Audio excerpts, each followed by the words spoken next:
Saudações você, estudante de etologia e bem-estar animal ou interessado aqui no canal, sejam todos bem-vindos. Bom, nessa semana, além do enriquecimento ambiental, nós estamos falando também a respeito de aferição do comportamento, avaliação, aferição do comportamento. Como que a gente faz para gravar, como a gente faz para descrever ou simplesmente para transformar o comportamento animal em números. É exatamente disso aí que a gente está falando, ok? Então, para iniciar, a gente vai compartilhar a tela aqui. A pergunta inicial é: como a gente pode aferir, então, o comportamento animal? Como que nós podemos, inicialmente, o que nós podemos fazer?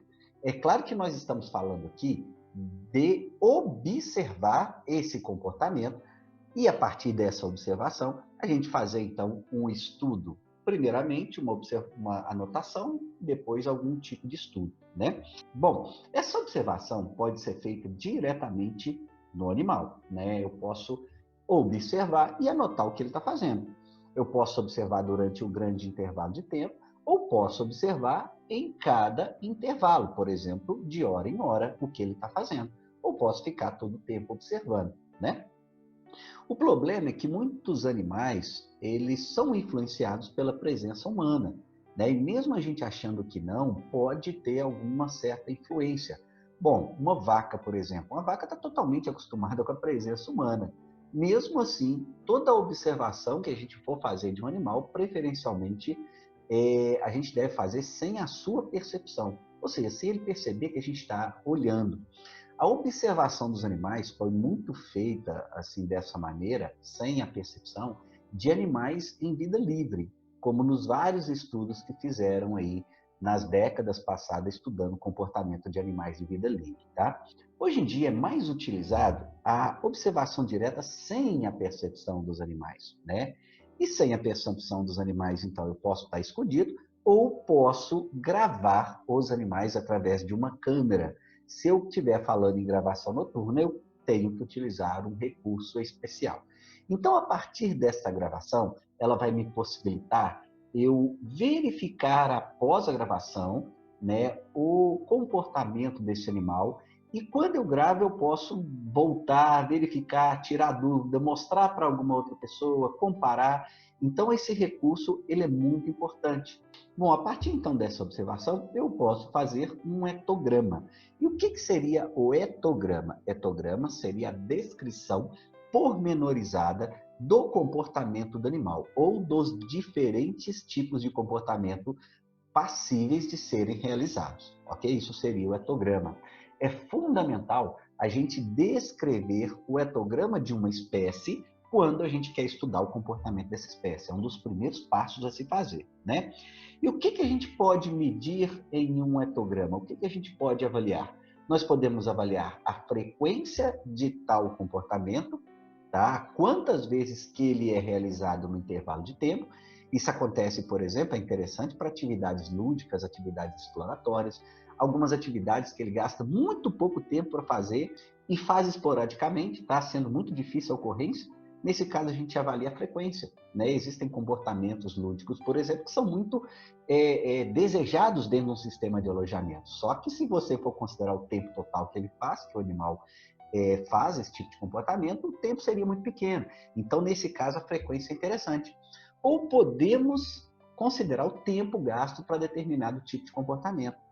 Por exemplo, o tempo gasto para se alimentar, né? Nesse caso, como o animal se alimenta várias vezes, gasta tempo se alimentando, é normal se medir o tempo, né?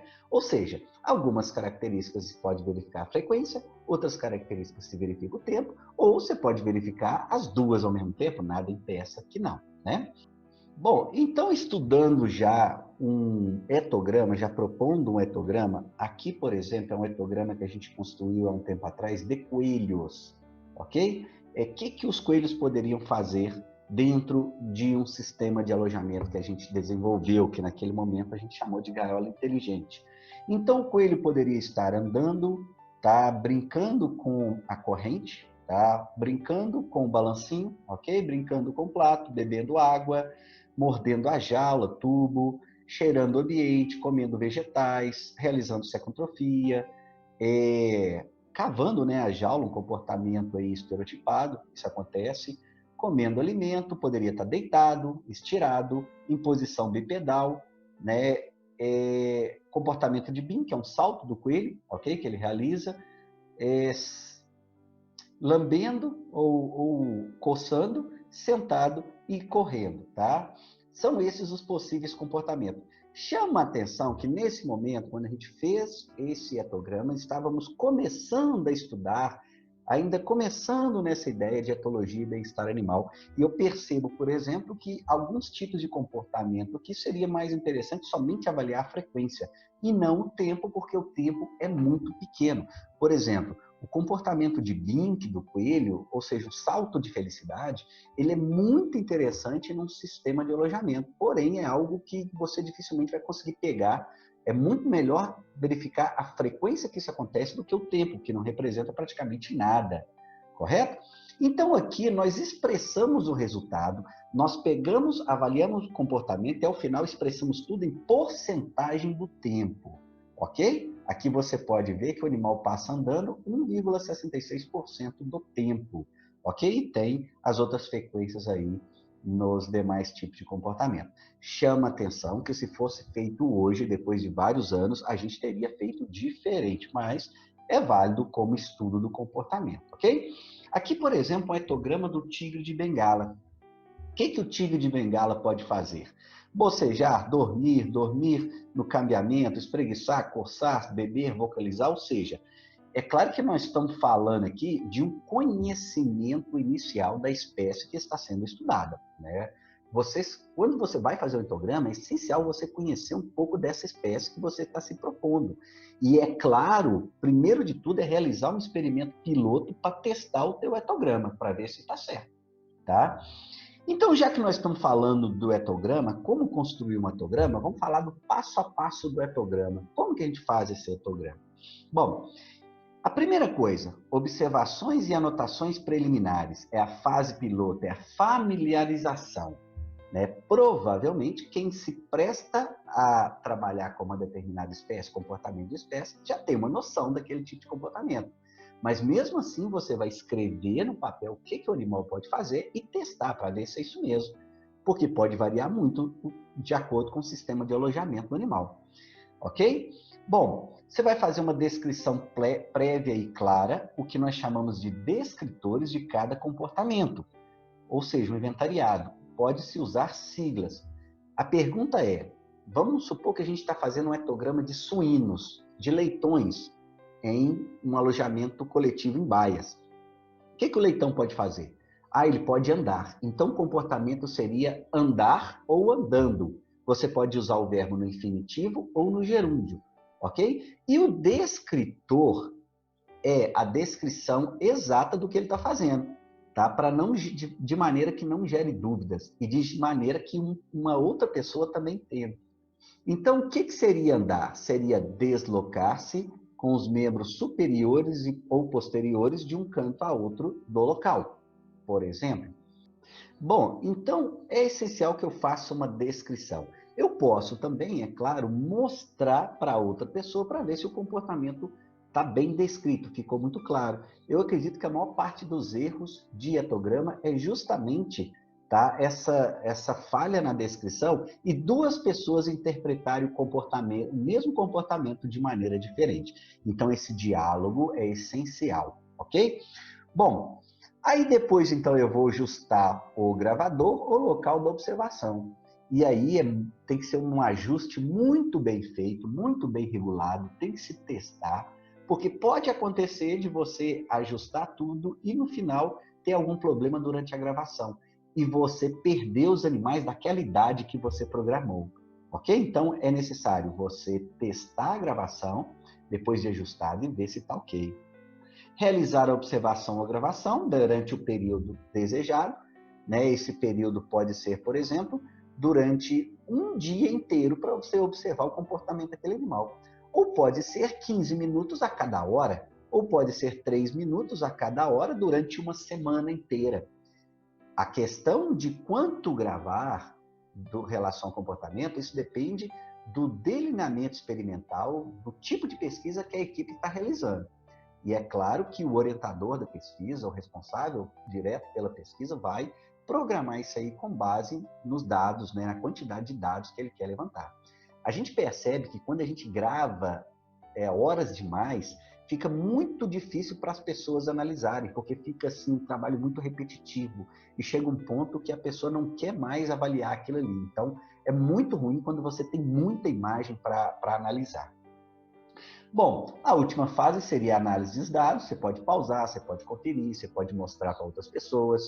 Um indicado é que somente uma pessoa faça a avaliação, ok? Mas a gente sabe que o trabalho pode ser muito com uma pessoa só, e aí vai ter que dividir essa observação. Mas se dividir, as duas pessoas têm que estar bem entrosadas, alinhadas ali, para estarem avaliando de maneira igual, embora seja difícil, ok?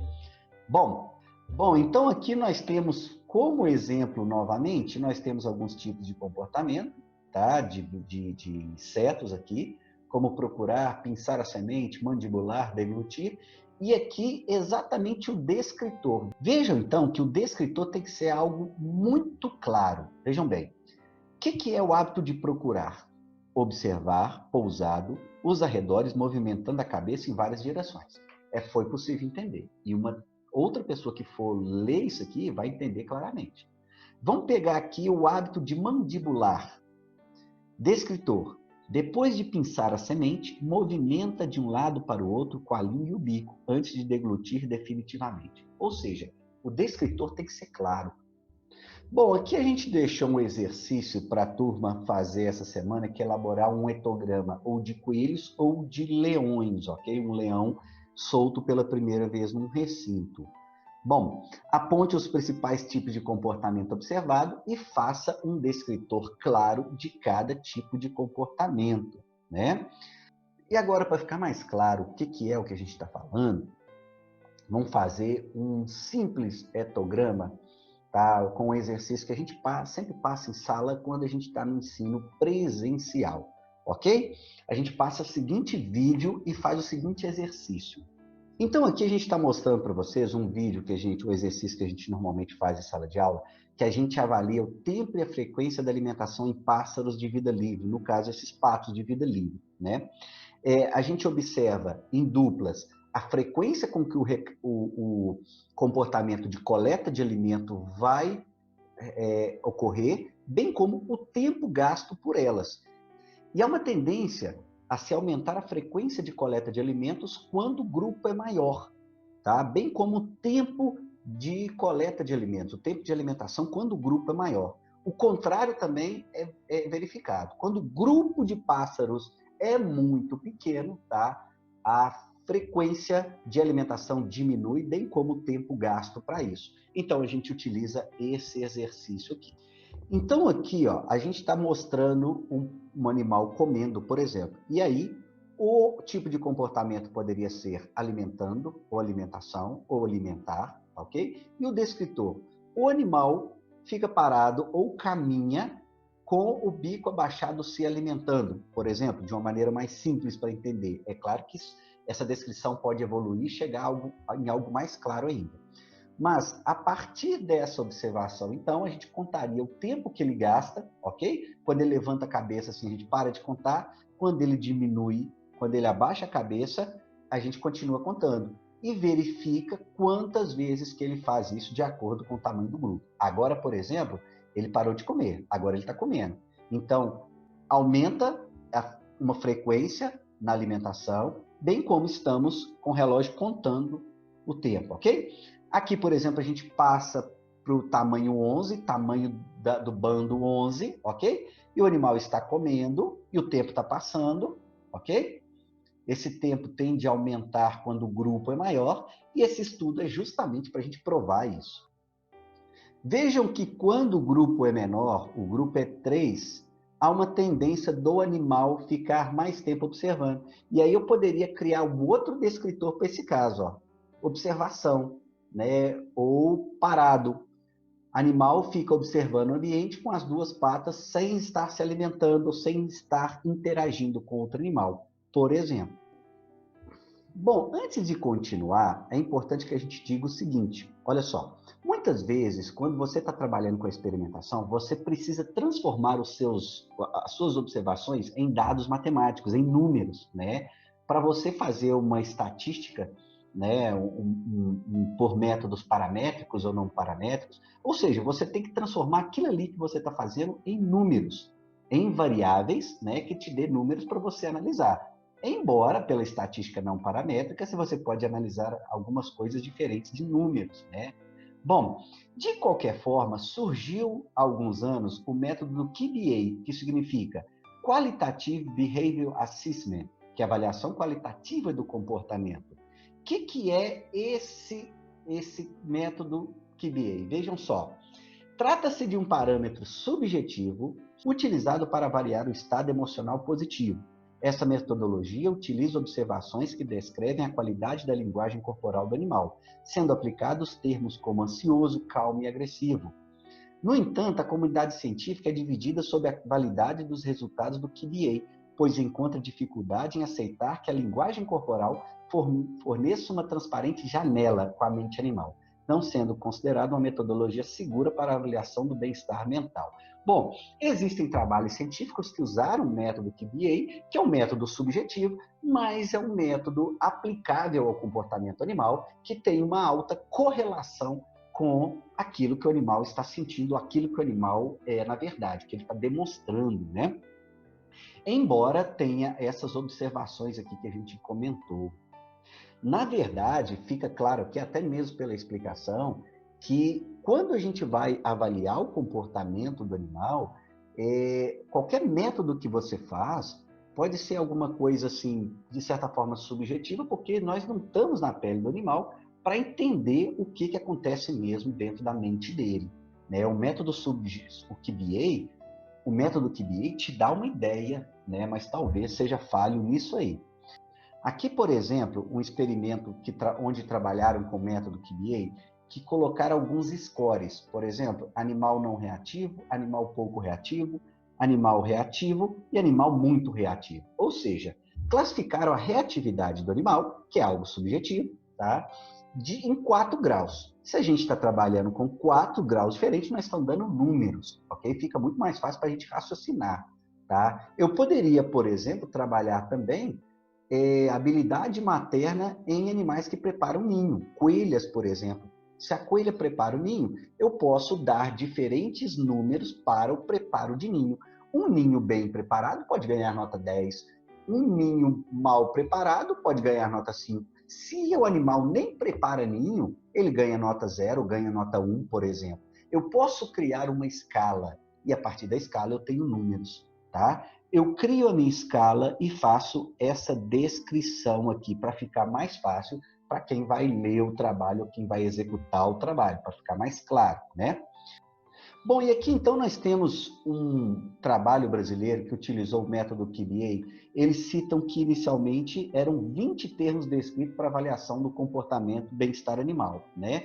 Porém, eles dividiram em 12, vejam bem, eles trabalharam com 12, como ativo, relaxado, assustado, agitado, calmo, atento, positivamente ocupado, curioso, irritado, apático, feliz e aflito. Isso conforme Santana e Paranhos da Costa em 2013, ok? E realizaram, então, esse projeto de pesquisa.